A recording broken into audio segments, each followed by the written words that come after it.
Renungan dengan tema mendengarkan sebagai spiritualitas kemuritan, itu saya mengambil dari bacaan Injil kita pada hari ini, dari Injil Matius, bab 13, ayat 16 sampai dengan 17. Bapak, Ibu, Saudara-saudari yang terkasih, umur boleh tua. Mungkin di antara kita ini ada yang sudah sampai 60, 70. Namun itu berarti tidak menjamin kita menjadi seorang yang dewasa dalam beriman. Salah satu hal yang menunjukkan bahwa kita bisa saja tua secara umur, namun belum dewasa dalam beriman adalah tidak mau atau kurang mendengarkan. Jadi kita bisa saja tua secara umur, tapi bisa belum dewasa dalam hal iman kalau kita kurang atau tidak mau mendengarkan. Sebaliknya, mereka yang muda secara umur, tetapi bisa saja menjadi dewasa dalam beriman karena kemampuan dan kesediaan untuk mendengarkan. Ya, saya tidak tahu di Jakarta ataupun di Samarinda. Sejak saya menjadi misionaris di Filipina, sudah 7 tahun lebih. Satu hal yang paling mengganggu saya dalam setiap rapat DPP, bahkan dalam misa sekalipun, adalah ketidakmampuan mendengarkan orang lain yang sedang berbicara. Pastornya berbicara di depan, memimpin rapat, yang lain membuat rapat sendiri di belakang. Entah itu menceritakan orang lain, menjelekkan orang lain, atau cerita yang lainnya. Pastornya berkhotbah, yang lain bercerita di belakang. Setelah misa mengatakan khotbah pastor tidak bagus. Padahal karena dia sendiri tidak mau mendengarkan. Bagi saya, dalam setiap khotbah pastor, mau itu membuat kita mengantuk, atau mungkin bagi kita tidak ada hubungannya, tetapi kalau kita mampu mendengarkan, maka di situ ada pesan yang bisa memberi manfaat yang berharga bagi kita.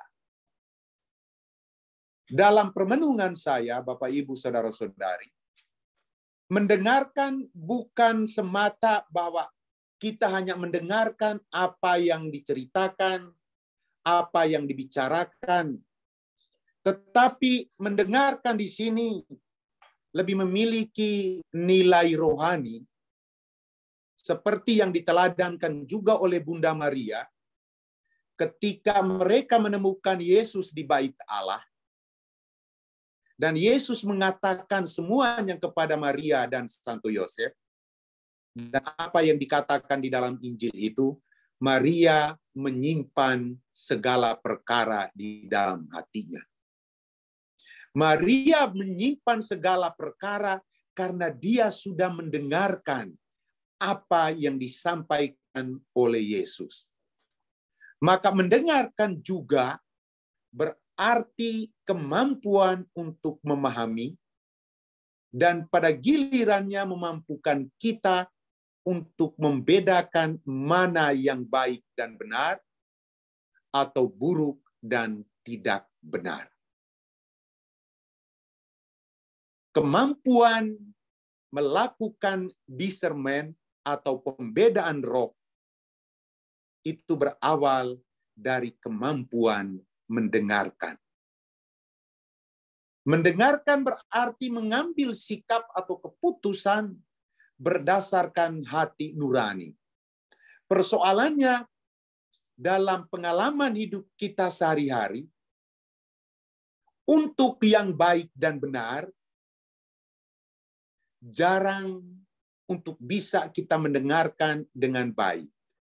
Tapi kalau itu cerita tentang orang lain, menggosipkan orang lain tentang dosa, wah kita kepo. Ya kan? Bertanya dan mau mendengarkan dengan serius. Dan itu yang terjadi. Untuk hal yang baik dan benar, kita tidak mau mendengarkan dengan baik, tetapi untuk hal yang justru membawa dan menjerumuskan kita ke dalam dosa, walaupun itu hanya mendengarkan cerita buruk tentang orang lain, sebenarnya kita juga sedang berbuat dosa secara sadar. Satu hal yang menarik, dalam sinode gereja Katolik tahun ini, satu hal yang ditekankan paling pertama oleh Paus Fransiskus dan menjadi prinsip dalam sinode gereja Katolik, supaya kita bisa berjalan pada jalan dan tujuan yang sama, adalah mendengarkan. Itu yang ditekankan oleh Paus Fransiskus dalam sinode. Mendengarkan menjadi hal yang penting dalam sinode, karena menurut Paus Fransiskus, kita bisa berjalan bersama pada jalan dan tujuan yang sama. Kalau ada penghargaan, keterbukaan, perhatian, cinta, dan solidaritas, yang kalau secara uang tidak bisa kita berikan, maka kita bisa menyediakan waktu untuk mendengarkan mereka.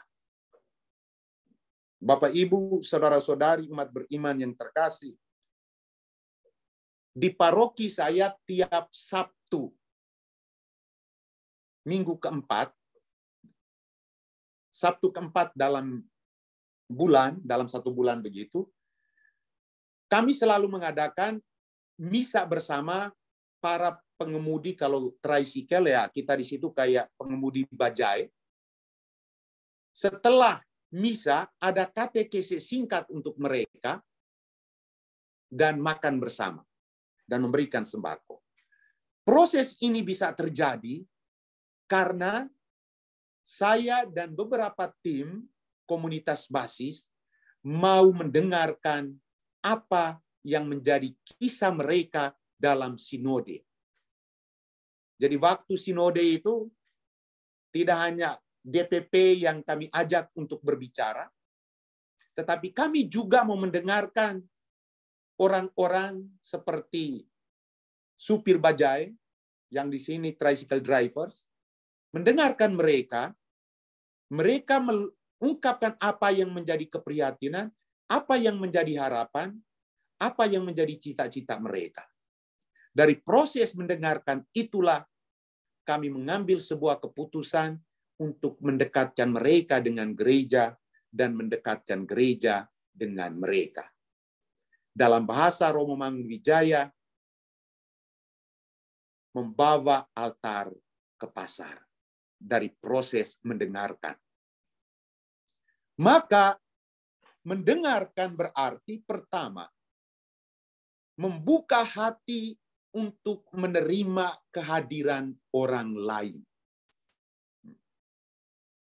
Saya selalu mengatakan bahwa persoalan suami istri yang seringkali konflik itu bukan semata-mata karena masalah ekonomi. Bukan semata-mata karena pada saat istri minta uang kepada suaminya untuk ke salon, rebonding rambutnya, dan suami mengatakan tidak ada uang, bukan semata-mata itu. Tetapi konflik juga seringkali terjadi justru karena ketidakmampuan mendengarkan pasangannya. Suami baru satu kalimat, istri sudah satu buku. Maka yang terakhir terjadilah pertarungan tinju. Piring pecah, gelas pecah, dan malam suami tidur di sofa, istri di kamar. Dan itu yang sering kali terjadi. Ketika seorang istri atau suami mendengarkan pasangannya, maka pada saat itu pasangannya mengungkapkan cinta yang sejati tanpa harus diminta. Pasangannya mau mengatakan kepada suami atau istrinya yang sedang berbicara bahwa aku siap merasakan apa yang sedang engkau alami. Itu. Aku siap memberi tempat dan ruang kepadamu untuk mengalami cinta saya. Tanpa harus saya ungkapkan, I love you Papa, I love you Mama. Tanpa harus saya ungkapkan. Tetapi pada saat kalian mendengarkan suami atau istri, kalian sedang membahasakan bahwa pintu hati saya terbuka untukmu untuk merasakan kehadiran saya, dan juga saya merasakan kehadiranmu yang sedang berbicara. Jadi itu, kita tidak Valentine's Day, kita cari bunga, kembang, kita cari coklat, rugi besar. Gitu. Tetapi dengan mendengarkan, demikian juga dengan mendengarkan anak. Hari-hari ini kita bisa mengakui keluarga Kristiani, keluarga Katolik, banyak anak yang terjebak dalam pergaulan yang tidak bebas, pergaulan yang bebas. Banyak anak menjadi pendiam dan tidak mampu berkomunikasi. Karena banyak orang tua yang tidak mau mendengarkan anak pada saat dia berbicara. Maka yang terjadi, lebih baik dia berbicara dengan Mobile Legends. Si mama berbicara dengan TikTok sambil keluarkan dan gigit lidahnya. Si papa berbicara dengan sepak bola di TV. Karena proses komunikasi untuk mendengarkan tidak ada. Ketika anak berbicara, kadang orang tua mengatakan, "Nak, kau baru lahir kemari, tidak perlu berbicara." Dengan mengatakan demikian, kita tidak memberikan kesempatan kepada anak-anak kita untuk merasakan cinta sejati dari orang tuanya. Cinta sejati dari orang tua bukan sekedar jajan, bukan sekedar uang yang diberikan pada saat mereka pergi ke sekolah, tetapi juga mendengarkan mereka sebagai cara kita memberikan penghargaan bahwa mereka ada untuk kita. Kita pun ada untuk mereka, seraya mengalami dan merasakan cinta kita. Itu yang pertama. Yang kedua, mendengarkan juga merupakan perwujudan iman kita. Salah satu ciri orang beriman adalah rendah hati. Dan kerendahan hati yang paling nampak dan konkret itu diungkapkan melalui kesediaan untuk mendengarkan. Mendengarkan orang lain, mendengarkan istri atau suamimu yang berbicara, mendengarkan anak yang berbicara, berarti kita sendiri sedang belajar dan berusaha mengendalikan kehendak pribadi kita untuk berbicara. Kita bisa belajar mengontrol emosi kita. Kita bisa belajar mengontrol keinginan kita dari sikap mendengarkan itu. Dan dari sikap mendengarkan yang demikian, kita pun menunjukkan semangat kerendahan hati. Kerendahan hati saat mendengarkan adalah penghargaan yang tulus kepada yang berbicara sebagai seorang pribadi yang berharga pula. Ketika sang suami mendengarkan sang istri yang berbicara, maka sang suami sedang menunjukkan kepada istrinya bahwa engkau yang paling berharga dalam hidupku di atas segala kekayaan yang kita miliki. Demikian juga ketika sang istri mendengarkan sang suami, atau suami istri mendengarkan anak-anak. Kita sedang menunjukkan kepada mereka bahwa mereka juga berharga. Demikian juga kami para imam. Walaupun banyak umat juga yang sering mengeluh tentang kami para imam, yang seringkali hanya bisa mendengarkan kalau amplopnya basah. Tapi kalau tidak mendengarkan, kalau yang datang pakai sepeda atau becak. Dan itu juga yang seringkali terjadi. Kami harus mengakui itu. Yang ketiga, mendengarkan berarti juga mengungkapkan solidaritas. Mendengarkan juga adalah sebuah bentuk solidaritas yang kemudian membawa kita pada persatuan. Mendengarkan orang lain berarti siap sedia untuk merasakan apa yang dirasakan dan membuka hati untuk memberi ruang bagi yang lain untuk merasakan cinta kita. Saya secara pribadi belajar mendengarkan itu justru dari mereka yang memiliki atau yang berkebutuhan khusus. Maka setiap kali saya bertemu mereka yang berkebutuhan khusus, bagi saya itu adalah anugerah terindah dari Allah dalam kehidupanku. Mereka boleh berbicara mungkin tidak kita pahami.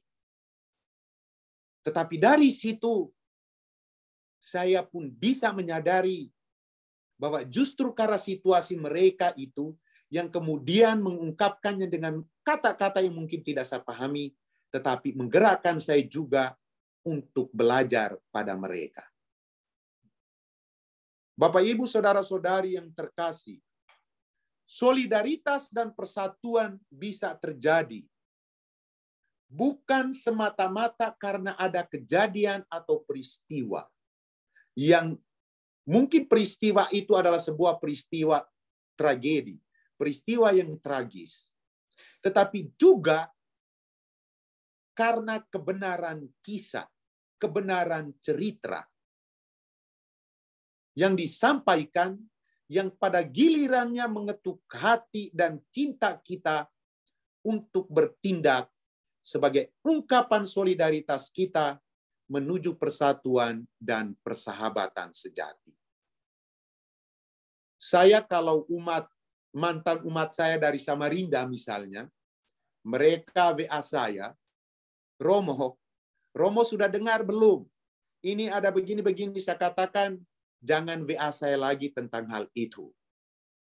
Atau mereka tanya, Romo tahu tidak? Pastor MSF 1 ini ke lingkungan ini. Saya jawab, kalau saya tahu untungnya apa? Terus kalau saya tidak tahu ruginya apa? Itu urusan pribadi dia. Tetapi kalau kamu menceritakan sesuatu tentang pengalaman imanmu, tentang situasi yang sedang kau alami, saya siap mendengarkan. Jadi kalau untuk cerita-cerita yang minta maaf bukan berarti suci dan lain sebagainya. Tetapi bagi saya, ketika saya mendengarkan cerita yang buruk tentang orang lain, ini pemahaman pribadi saya pun sedang masuk dalam pencobaan. Karena bagi saya bisa menulis, saya bisa membuat segala hal, itu karena inspirasi kebenaran dari cerita yang disampaikan. Bahkan ketika saya mendengarkan satu berita yang mungkin itu benar, saya harus menunggu sampai 2-3 minggu untuk mendapatkan kebenaran yang pasti. Dan ini membutuhkan sebuah proses mendengarkan, sebuah proses memahami untuk bisa mengambil sikap dan tindakan. Yesus mengatakan bahwa yang bertelinga hendaklah mendengarkan. Artinya, Yesus mau mengajak kita tidak hanya mendengarkan, melainkan mengimani yang diajarkan dan dilakukan oleh Yesus. Yesus mengajak kita untuk mendengarkan, karena Yesus sudah menunjukkan sikap kerendahan hatinya dengan mendengarkan sabda dan kehendak Bapaknya. Dia mendengarkan sabda dan kehendak Bapaknya, maka lahirlah ketaatan Yesus. Bukan kehendakku, melainkan kehendakmu. Dari sini kita akhirnya memahami, Bapak, Ibu, saudara-saudari, bahwa dengan mendengarkan, Yesus masuk dalam misi Bapaknya. Yesus menerima misi Bapaknya karena memahami tujuan utama dari misi Bapaknya, yaitu keselamatan umat manusia. Sikap mendengarkan pada gilirannya melahirkan sikap taat dan mengungkapkan persatuan Yesus dengan Bapaknya melalui kesediaan Yesus menerima perutusan Bapaknya dengan menyangkal kehendaknya sendiri. Bukan kehendakku, melainkan kehendakmu. Persatuan Yesus dan Bapaknya nampak dalam ketaatan Yesus sebagai buah dari sikap mendengarkan. Bapak, Ibu, saudara-saudari yang terkasih, beberapa kali dalam tulisan saya di Facebook, saya mengkritik kami para imam. Mengapa saya mengkritik? Karena ketidaktaatan. Dan saya mengatakan, imam yang seperti itu berarti selama kuliah, dia hanya mendengarkan untuk ujian, untuk bisa tabisan, tetapi bukan untuk sampai pada sebuah ketaatan. Biar saya gelang banyak begini, tetapi dalam hal liturgi, saya sangat kaku dan ketat.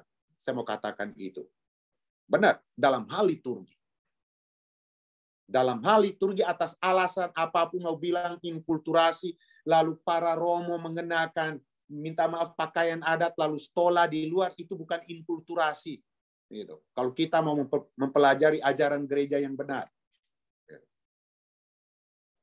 Karena bagi saya, ketaatan kita pada ajaran gereja, apapun ajaran itu, adalah ungkapan konkret dan nyata ketaatan kita pada kehendak Allah. Ketaatan kita pada sabda Allah. Tapi coba kita lihat, umat menjadi tidak taat, justru karena kami para gembala yang tidak taat terlebih dahulu. Ya, tuh. Mulai di dalam gereja nyanyi tepuk tangan, main gitar, dan lain sebagainya.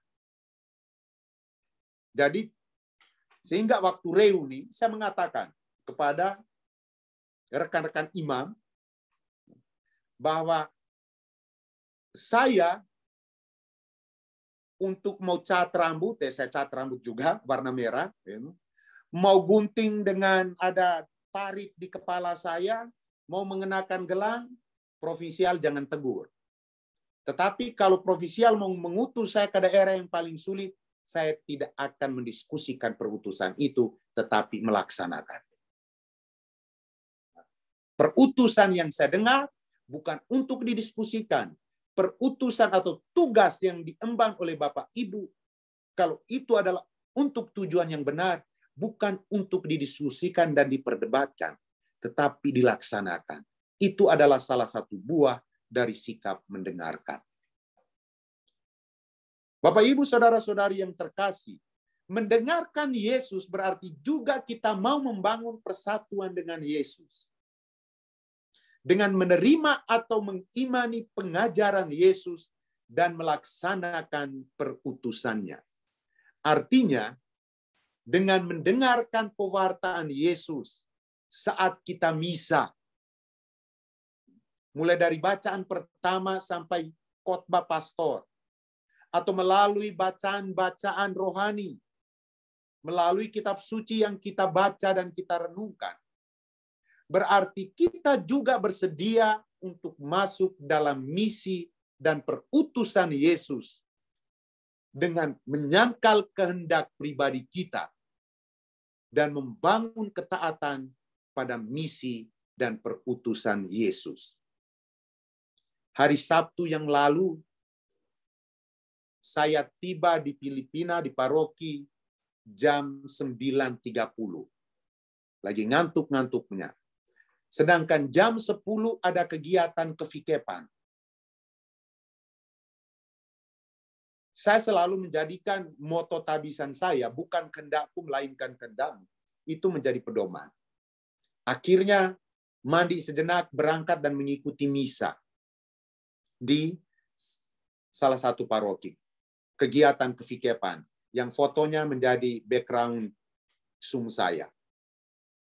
Baru selesai misa, sekretaris paroki telepon, "Pastor, kalau bisa segera datang. ada misa ulang tahun 50 pernikahan di paroki. Akhirnya tidak mandi walaupun keringatan, misa. Setelah misa, jam 1 saya mau tidur. Tiba-tiba sekretaris mengatakan, Pastor jam 2 ada berkat rumah di stasi. Tidak jadi tidur. Saya bilang, oke, siap. Akhirnya jam 4 setelah berkat rumah, saya tiba di paroki. Lalu masuk tidur. Wah, nyaman betul. Belum sampai jam 5, pintu kamar diketuk. Dan mengatakan, belum sampai 1-2 jam. Karena belum terlalu nyenyak. Mengatakan bahwa pastor yang akan misa jam 6 sore nanti tidak datang. Wah, waktu itu memang mendengar itu, saya langsung marah. Saya mengatakan, apakah kamu tidak tahu bahwa saya sedang capek betul dan mau tidur? Mau tidur. Tetapi setelah itu, saya mencoba mendengarkan moto tabisan saya ini dalam hati saya. Mengapa saya harus marah? Bukankah ini tugas dan pelayanan saya sebagai seorang imam? Maka kemudian saya mengatakan kepada ibu yang memanggil saya, oke baik, tolong beritahu komentator, umumkan ke umat, kita misa jam 7.30. Jam 6.30. Misa untuk hari Minggu. Akhirnya saya mandi dan misa selesai. Setelah misa saya kemudian merenungkan bahwa sebuah proses pengambilan keputusan dalam situasi yang mendesak sekalipun, kita harus mendengarkan suara Allah. Mendengarkan hati nurani. Hati nurani itu bisa diasah dan didengarkan kalau kita mau membaca kitab suci. Kalau kita mau membaca bacaan rohani. Dan bagi saya, kitab suci, bacaan-bacaan rohani itu adalah inspirasi dari segala inspirasi yang paling berharga bagi kita umat Katolik. Namun sayang, kalau Protestan ke gereja membawa tas, umat Katolik juga ke gereja membawa tas. Bedanya, tas milik Protestan isinya Alkitab. Tas milik umat Katolik isinya cermin kecil, sisir, make up, lipstick. Padahal kitab suci yang digunakan Katolik, digunakan Protestan adalah kitab sucinya Katolik. Katolik adalah ibu bagi mereka, tetapi sebagai anak, ya mereka dalam arti tertentu lebih menguasai kitab suci daripada mamanya. Ya iya, kita harus akui itu. Kita bisa mendengarkan Yesus melalui Alkitab, walaupun tidak harus menghafal seperti mereka. Tetapi membaca dan merenungkan secara harian yang sudah ada dalam kalender-kalender liturgi. Yang bisa menjadi pedoman bagi hidup kita. Kita hanya bisa taat pada misi dan perutusan Yesus kalau kita mampu mendengarkan atau memahami tujuan dari misi dan perutusan Yesus, yaitu menghadirkan kerajaan Allah. Mendengarkan Yesus berarti kita membuka hati dan diri kita untuk mengalami perutusan dan peristiwa salib Kristus. Kita mendengarkan Yesus berarti apapun keadaan, apapun situasinya, bukan lagi keluhan yang kita ungkapkan, tetapi menjawab ajakannya. Datanglah kepadaku, kalian yang lemah, letih lesu, dan berbeban berat. Belajarlah padaku. Kita membuka hati kita bagi Yesus untuk tinggal menetap dalam hati kita, dan bukan kehendak dan keinginan pribadi kita. Bapak, Ibu, saudara-saudari yang terkasih, Santo Paulus dalam suratnya kepada jemaat di Roma, bab 10 ayat 17 mengatakan, iman timbul dari pendengaran, dan pendengaran oleh firman Kristus. harus kita akui bahwa perjalanan gereja hingga hari ini muncul dari pendengaran atas pewartaan para rasul, pewartaan bapak-bapak gereja hingga hari ini. Kalau tidak ada yang mendengarkan, Yesus boleh mewartakan apapun, tidak ada yang mendengarkan, maka tidak ada warisan iman, tidak ada warisan iman kepada kita.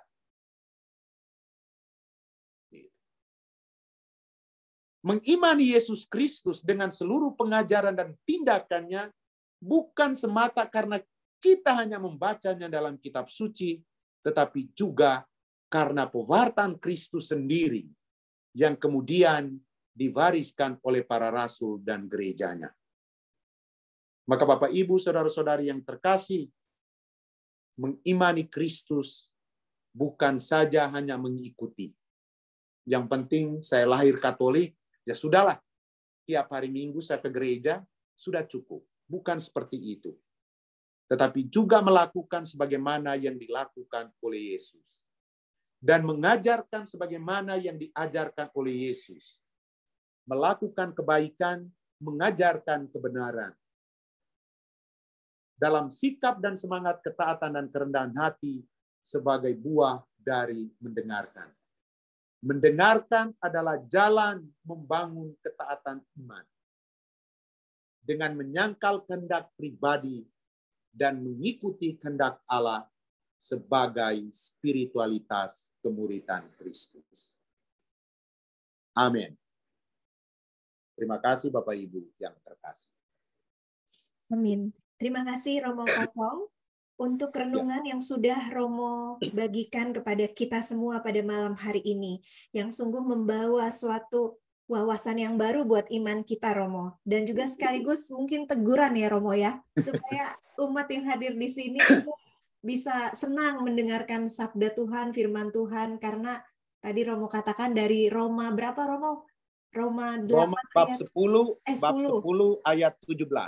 Roma bab 10 ayat 17, iman timbul dari pendengaran dan pendengaran akan firman Tuhan. Dan pendengaran oleh firman Kristus. Terima kasih Romo Kopong. Baik Bapak Ibu, teman-teman semua, selagi ada Romo Kopong di tengah-tengah kita, mari kita sungguh-sungguh memanfaatkan, karena kita percaya ketika kita mendengarkan pertanyaan, mendengarkan jawaban dari Romo Kopong, iman kita sedang bertumbuh. Amin ya.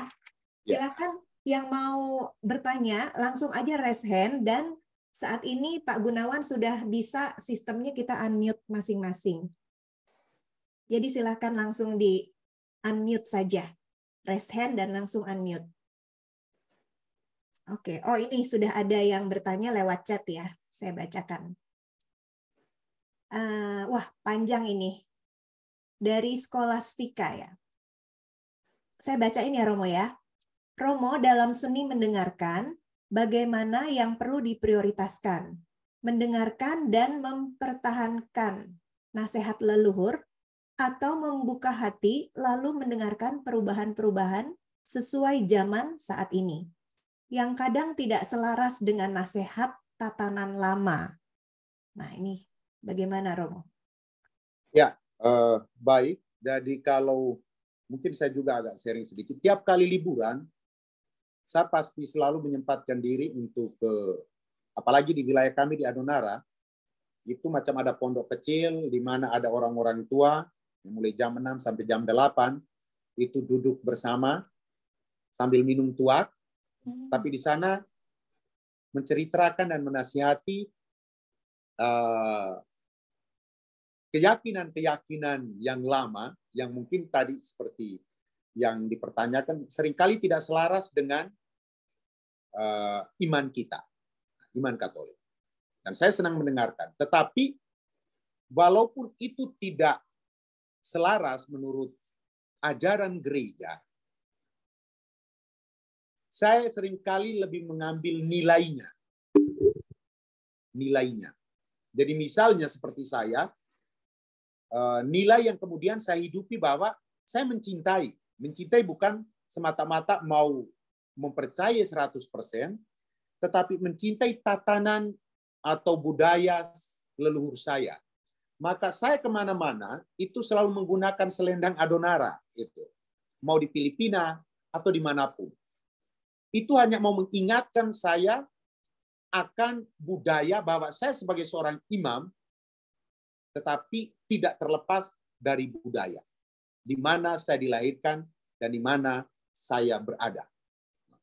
Nah, dalam konteks ini, kalau memang itu tidak selaras, bagi saya, ya tidak usah diikuti, mendengarkan, tetapi kemudian tidak usah diikuti dalam konteks iman. Tidak diikuti bukan berarti harus melawan secara frontal, mengatakan itu salah, kalian itu salah. Karena bagaimanapun kita harus mengakui, saya selalu mengatakan, jika tak ada penjajahan, kalau tidak ada penjajahan, mungkin Katolik ini tidak ada. Artinya itu, kita harus mengakui itu. Tetapi, saya selalu melihat konteks sekarang dengan konteks yang lama memang seringkali berlawanan. Kalau memang berlawanan, maka kita juga harus memiliki alasan yang kuat untuk menerangi yang menurut kita berlawanan. Saya misalnya, di Adonara, baru-baru ini ya dilakukan upacara rekonsiliasi secara adat, budaya. Ketika saya hadir, beberapa anak muda loh, kok pater hadir di situ? Karena acara rekonsiliasinya berbeda dengan rekonsiliasi dalam gereja Katolik. Tetapi saya mengatakan, saya hadir sebagai warga masyarakat. Bahwa kemudian itu tidak sesuai dengan tatanan sekarang, itu hanya saya sendiri yang tahu. Tetapi saya kemudian mengubah dan meneranginya lewat cerita, lewat sharing dan peneguhan. Jadi, banyak hal yang memang tidak sesuai yang dulu soal keyakinan-keyakinan, tetapi kalau memang itu diceritakan, yang selalu saya pakai, saya mendengarkan, menyimpan seperti Maria tanpa memprotes, tetapi juga sambil menerangi apa yang saya dengar itu dengan ajaran gereja, dengan apa yang saya hayati, saya hidupi sebagai orang Katolik. Karena tidak semua hal baru pada zaman kita ini pun merupakan hal baik bagi kita. Banyak juga yang kemudian hal baik tetapi disalahgunakan. Itu. Baik, Bu. Ya, baik. Terima kasih Romo untuk penjelasannya. Baik, apakah ada yang mau bertanya lagi? Silahkan, Bapak, Ibu, teman-teman semua. Tentang tema kita pada malam hari ini, mendengarkan ya. Silahkan. Baik, Romo, mungkin saya mau bertanya nih, Romo. Tadi Ya, saya tertarik, saya mencatat bahwa teladan mendengarkan dari Yesus itu adalah ketika Tuhan Yesus mendengarkan kehendak Bapanya terhadap dia, terhadap Tuhan Yesus. Mendengarkan misi Bapanya baik-baik, sehingga kemudian dengan taat melakukannya. Seperti itu. Jadi, goalnya adalah ketaatan ya, Romo ya, dari mendengarkan itu tadi. Iya, baik Romo. Nah, ini Romo kalau misalnya orang muda ya, Romo ya, ketika mendengarkan sabda Tuhan gitu, kadang-kadang cepet hilangnya gitu, Romo. Kayak nggak tempel gitu loh, Romo. Nah, sehingga mereka jadi nggak taat memang sih ya, jadi suka melanggar firman Tuhan lah katakan gitu Romo. Nah, gimana ya caranya Romo supaya bisa anak muda itu bisa suka mendengarkan gitu Romo, bisa fokus dengerin. Ya nggak usah orang muda ya Romo, kadang kita juga di gereja udah selesai pulang nih, terus ditanya gitu atau tadi gimana khotbah Romo? Iya apa ya khotbahnya ya? Lupa gitu. Nah, itu sebetulnya penyebabnya atau gimana caranya Romo supaya bisa dengerin? Ya, baik Bu. Terima kasih banyak Bu. Sebenarnya itu juga sudah beberapa kali saya singgung dalam tulisan saya di Facebook. Ya. Iya. Jadi ya, itu karena saya sederhana melihat motivasinya. Karena banyak dari kita, termasuk anak muda, motivasi mereka ke gereja bukan untuk bersatu dengan Yesus, tapi untuk mau mendengarkan khotbah. Wong bersatu saja belum, sudah mau dengarkan khotbah ya. Sampai di sana, apalagi romo tua yang berkhotbah itu minggu depan, dia mau ke gereja, dia telepon sekretaris dulu. Jam ini siapa yang misa? Kalau romo itu lagi yang misa, maka dia tidak akan ke gereja.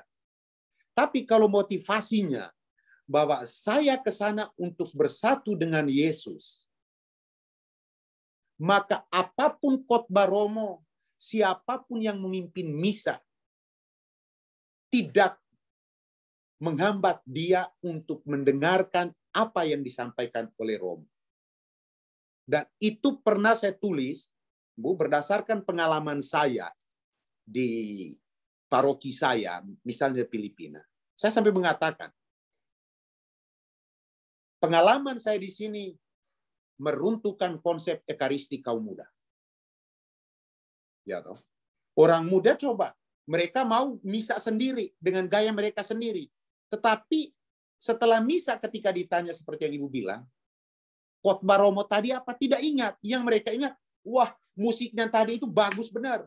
Lagunya bagus benar. Karena tujuannya bukan untuk mau bersatu dengan Yesus, tetapi tujuannya adalah memenuhi apa yang menjadi keinginan dan kehendak pribadi saya. Itu masalahnya. Kalau saya pergi untuk mendapatkan apa yang bisa memenuhi keinginan dan kehendak pribadi saya, maka saya tidak akan pernah puas. Saya harus mencari, misa di paroki ini jelek. Dengar romo lain yang hebat, pindah paroki, misa di paroki lain. Nanti minggu berikutnya dengar lain lagi, di sana lebih hebat daripada romo C. Pindah lagi. Saya sampai tahun kelima di Filipina, saya kemudian bertanya kepada anak muda saya, mengapa kalian begitu rajin dan aktif? Jawaban mereka singkat, kami bangga dengan Yesus.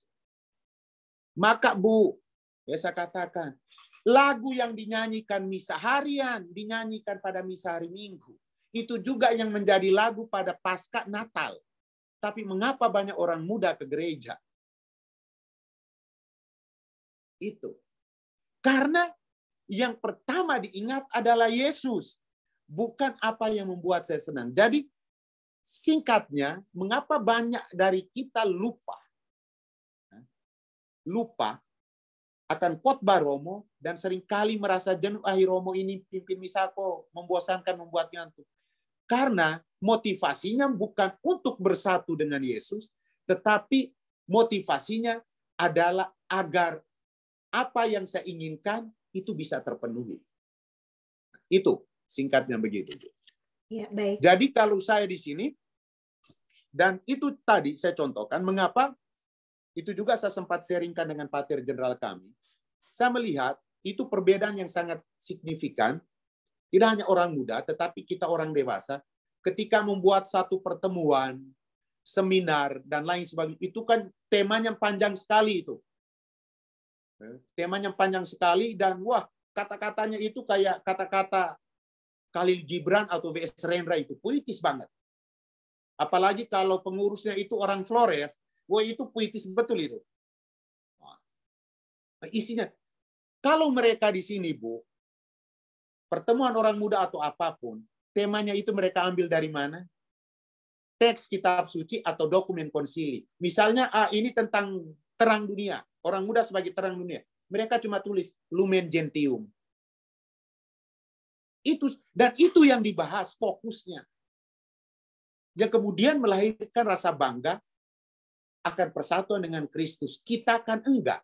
Nanti setelah seminar yang ditanya, tadi pembicaranya Romo itu ganteng betul. Bukan isi materinya yang diingat. Karena apa yang kita motivasinya adalah supaya saya puas. Bukan untuk bertemu dan bersatu dengan Kristus. Itu saja, Bu. Baik, terima kasih Romo. Ya, sama-sama. Berarti motivasinya yang harus dibenerin dulu ya. Ya, motivasinya harus dirubah. Cara pandangnya harus cara pandang ekaristi itu bukan hanya soal khotbah, tetapi mulai dari awal sampai akhir. Gitu loh. Kalau hanya khotbah yang mau didengarkan, bagaimana bisa melaksanakan perutusan ite missa est? Pergilah kita diutus. Gitu loh. Ya, baik. Karena kan Yesus hadir itu bukan hanya pada saat khotbah, mulai dari awal sampai akhir. Itu keseluruhan. Ya, Bu. Jadi motivasinya memang harus diubah. Cara pandang terhadap Ekaristi harus diubah. Itu, Bu. Baik, Romo. Terima kasih, Romo. Oke, sama-sama, Romo, Bu. ada pertanyaan lagi nih melalui chat. Saya bacakan ya, Romo ya. Romo, bagaimana menyiapkan hati untuk mendengarkan dengan hati? Saya sederhana. Prinsip saya itu siapapun yang berbicara terhadap saya, mau orang kecil, mau orang miskin, orang kaya, tetapi itu adalah sebuah kebenaran, maka dia adalah manusia yang berharga bagi saya. Dan kalau dia berbicara dengan saya, di mana saya mau mendengarkan dia, pertanda bahwa saya juga berharga bagi dia. Itu saja. Jadi tidak perlu siap yang gimana-gimana, tetapi kalau saya menyadari bahwa dia adalah manusia yang berharga dan bermartabat, maka saya bisa mendengarkan dia dengan hati. Itu. Ya, baik Romo. Jadi ada penghargaan, ada keterbukaan dan solidaritas seperti yang tadi Romo sampaikan di betul, awal ya. Ya. Amin ya. Semoga kita bisa bersikap seperti itu kepada siapa aja, nggak pandang bulu. Baik. Oke, mungkin ada pertanyaan lagi, satu lagi boleh? Terakhir. Silakan. Sudah tidak ada ya, tampaknya sudah jelas ya. Tinggal kita praktekin aja ya dengan konsisten untuk mendengarkan. Baik, terima kasih banyak Romo Kopong untuk sharing dan renungannya. Tuhan Yesus memberkati. Dan kami persilahkan Romo untuk memimpin doa penutup dan mohon berkat. Marilah berdoa. Allah Bapa di dalam surga yang bertakhta dalam persekutuan Allah Tritunggal, kami bersyukur kepadamu atas kasih karunia dan berkat-Mu yang Kau limpahkan kepada kami dalam doa kami pada malam hari ini. Syukur bagimu ya Bapa atas anugerah Roh Kudus yang Engkau berikan kepada kami untuk menerangi hati, budi, dan pikiran kami, agar mampu mendengarkan sabda-Mu dan melaksanakannya dalam kehidupan kami sehari-hari sebagai pengikut Kristus, untuk taat pada kehendak-Mu dan bukan pada kehendak pribadi kami. Berkatilah kami semua, berkatilah para pengurus komunitas ini, berkatilah juga seluruh umat-Mu yang hadir pada malam hari ini. Berkatilah keluarga mereka masing-masing, segala usaha dan pekerjaan mereka, dan lindungilah kami semua dalam istirahat kami pada malam hari ini. Kami percayakan istirahat malam kami, juga keluarga-keluarga kami. Kami percayakan kepadamu segala usaha, pekerjaan, dan karya-karya kami, agar apapun yang kami lakukan senantiasa selaras dengan kehendak-Mu. Demi Yesus Kristus, Tuhan dan Juru Selamat kami. Amin.